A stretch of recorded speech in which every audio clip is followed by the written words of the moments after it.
Is it visible now? Yes, ma'am. Yes, ma'am, it's sir.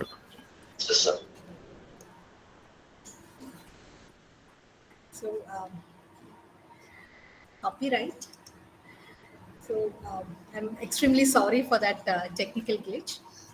So, we'll start with copyright, trying to understand what copyright is. Copyright is a form of intellectual property rights.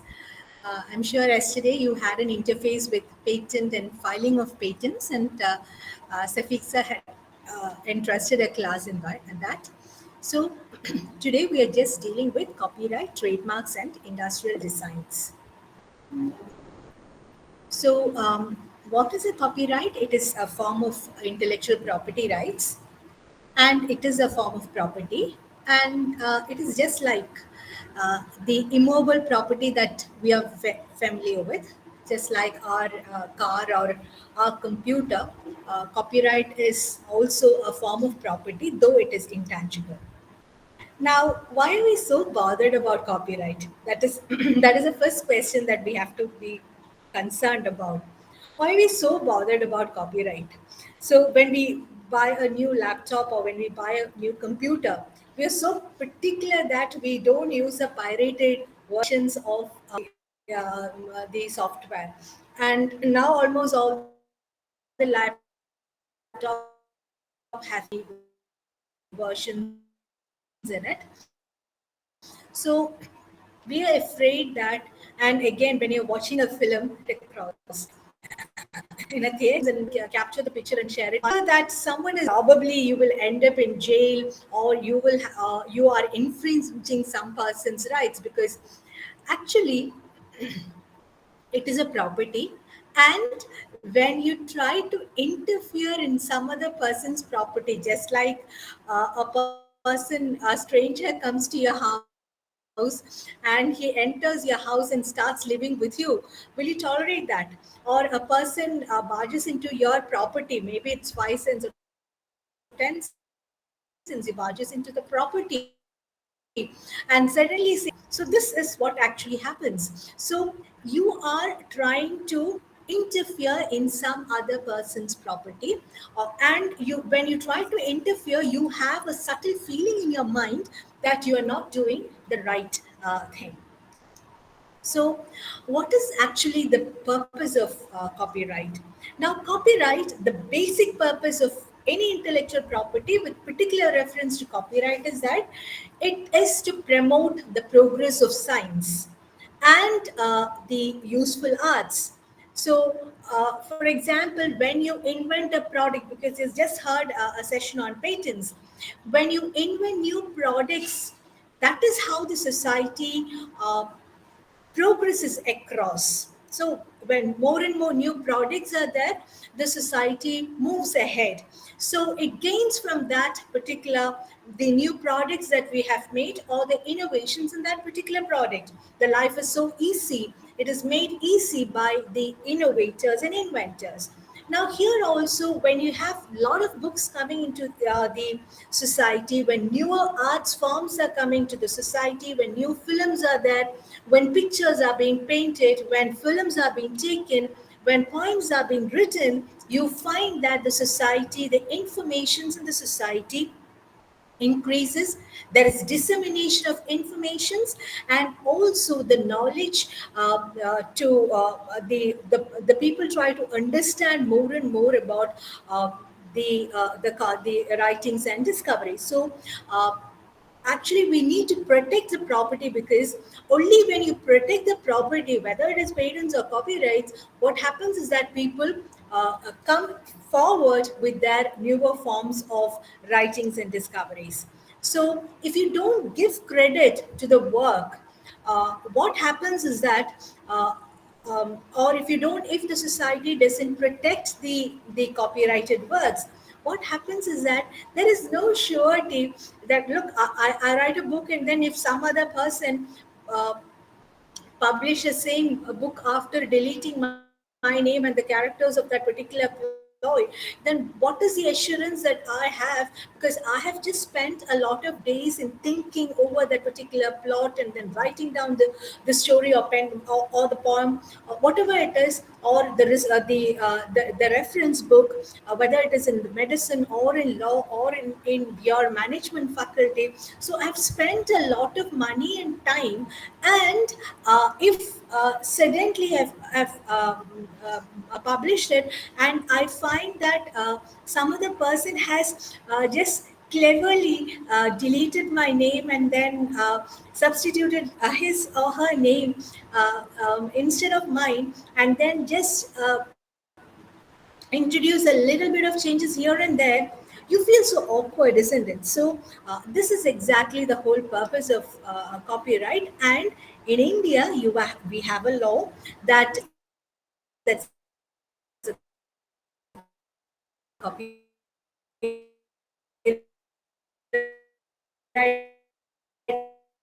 Act of 1990. So copyright, what does copyright protect? It protects the original expression of informations and ideas. So it is the ideas is that emotions, getting humor, etc. It's there in the society, but what is your creativity in that? What is your original expression of that particular idea? That is your creativity, and that is what it is being protected. So it can either be claimed by the creator or the person who has inherited the rights of ownership, and or the person whom we have assigned that particular rights. So basically, copyright, it's a bundle of rights. It has the economic rights attached to it, because the author or the person who writes the book or paints a picture or takes a film, whatever it is, the author, he has the right to reproduce the work, to issue copies, to perform or communicate it in public. So economic rights are attached to it. He has the right to make cinematograph films or sound recordings, or to make any adaptation or translation of the work. So economic rights are attached to it. And of course, copyright also gives the paternity rights. Now, what is paternity rights? That is right to claim authorship. If someone translates my work, the original work should not be mutilated, and sentence and phrases should not be included in that particular work, so that the work is totally made beyond the purview of what I have written. So economic rights are there, paternity rights are there, and also I can assign this to the any person whom I really want. So what about enforcement as far as copyright is concerned? Now the copyright, there is a board to adjudicate the cases relating to copyright, and the it was dissolved in 2017, and now we have the intellectual property appellate boards to hear all the cases. And in 2021, the intellectual for the commercial courts. So you can see the slides. I'm also audible, right?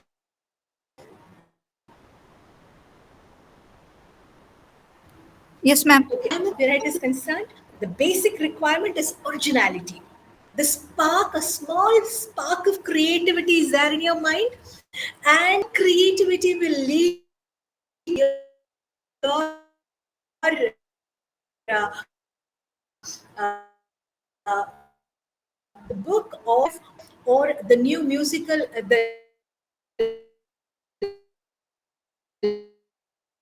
or the script for that particular film. So originality must be there,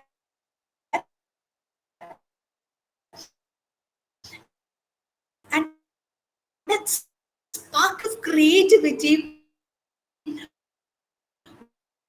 will ensure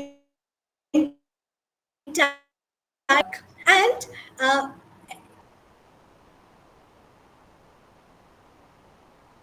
you have to do something more kind. Well, how is the law going to protect it? So put it in some tangible medium of expression, whether in a paper or in the flash drive or whatever it is. So put it in a tangible medium of expression, property. And there is no protection for your thoughts. This is because there is no protection for your thoughts. And if you just narrate this to anyone, and then that person goes and goes and tries to infringe your copyright, there is nothing, there is no way out. So fine, fix it in any tangible medium of the stories, the illustrations, the cartoons, the advertisements, the sound recordings, works of arts, musical compositions, and computer programs. All these comes under the terrain of copyrighted works. And the person who have originally created all these, have taken photos, have written down the stories or illustrations or cartoons, have created cartoons, the Boban and Molly cartoon, which all of us we are familiar with, the Walt Disney cartoons,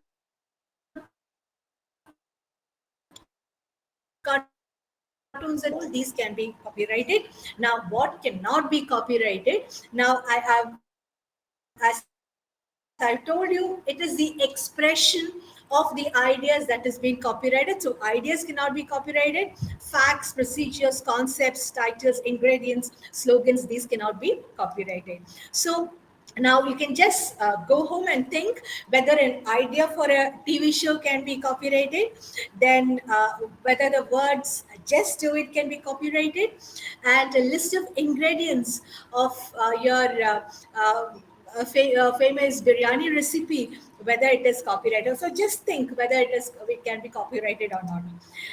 Now, now a work that does not display a copyright notice is not protected by copyright and can be used freely. Do you think so? Do you think that is right? A work which does not contain this copyright notice is not protected by copyright and can be used freely.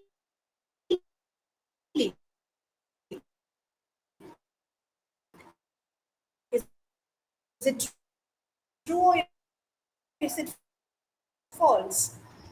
What do you say? A work that does not display a copyright notice is not protected by copyright. What do you think? Always a C must be there, so that we can ensure that this is a copyrighted work.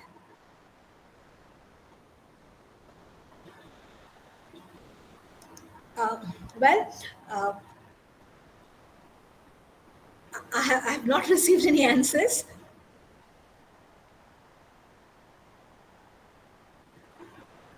Okay. Now, formal registration of a work is not required for a copyright, and copyrights exist from the very moment a work is being created. So, when you take a photograph, it's already there. It is a copyrighted work. It's your work.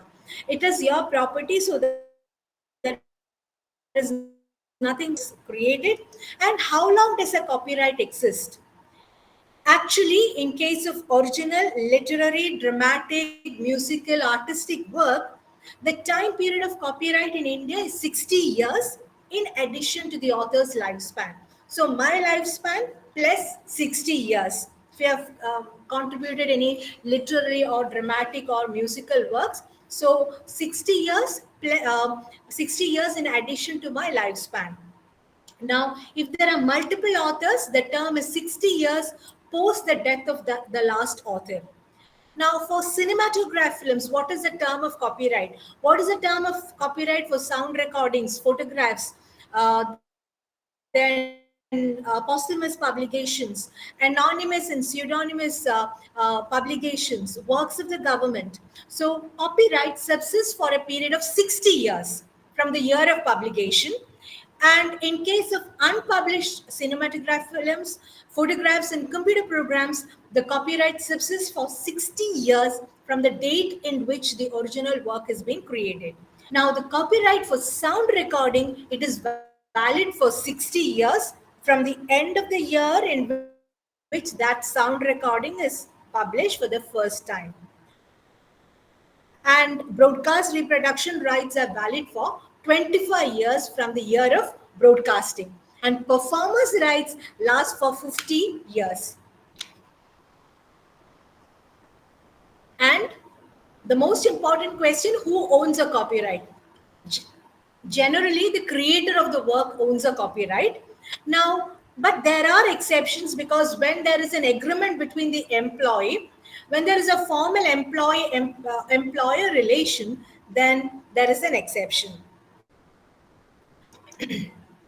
Now, the law requires, when you're intruding into, when you're using the copyright of the works of an author, we must get the actual permission of the author. Now, what if I take online photos? If you just Google down, you can have enough and more information, photos, pictures, everything from Google. So, can I take a photo of a celebrity from Google and Photoshop my head onto the celebrity's body in print? Because in order to use any photographs, anything of that sort, you must get a permission. For example, there was an issue where a newspaper made use of a photograph taken by a famous photographer without the consent of the photographer. So, whatever, if you are making use of the copyright of any other person, then get the consent of that person, even if it is via Google.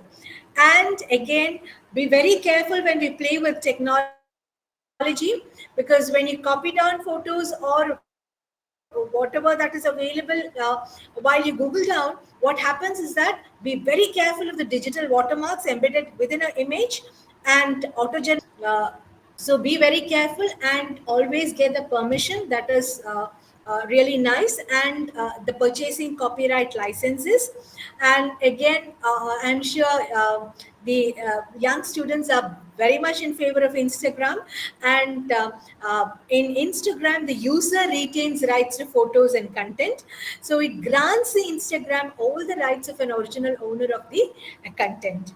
Now, the general copyright rule is that if you didn't create the work or use the copyright to it, you must get permission to use it. So, get a permission from the author. Now, there are certain exceptions. There are certain exceptions when you can uh, use the work without prior permission. Now, that is called the fair use exception. Now, what is fair use exception? Now, that is a general exception to copyright. I began by introducing copyright by stating that it's a form of property and no person, the law will not allow infringement on that particular property. But there is an exception, and that is a fair use exception. So, fair use, it says that we can use a limited amount of copyright protected works for news purposes, for our educational purposes, or for info.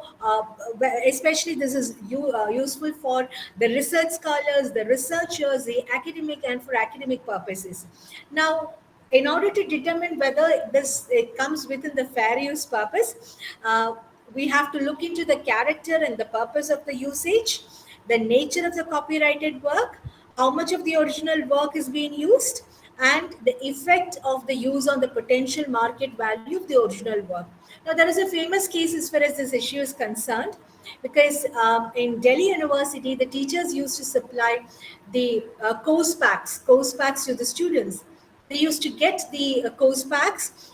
They used to get photocopy copies from the reference book, which was minimal in number. They used to get the extracts of from the reference book, and they used to prepare course packs to the students, and they used to circulate them. So the multinational publishing companies like OUP and CUP, they were so worried, because the books were being photocopied and it was being circulated among, extracts from the books were being taken in the form of postpacks. So they filed a case against Delhi University, and the ultimately the judiciary, it stated that, look, what did the Delhi University do? Did they infringe your copyright? And the multinational company said, yes, they have infringed our copyrights. But the judiciary stated, look at the purpose of the circulation. Now it is for the students.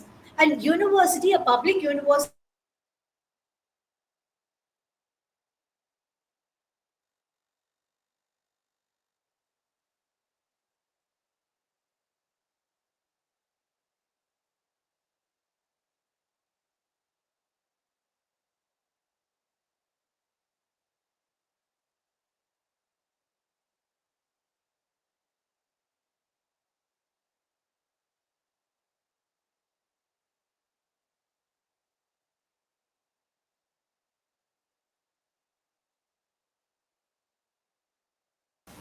Ma'am, you are not audible.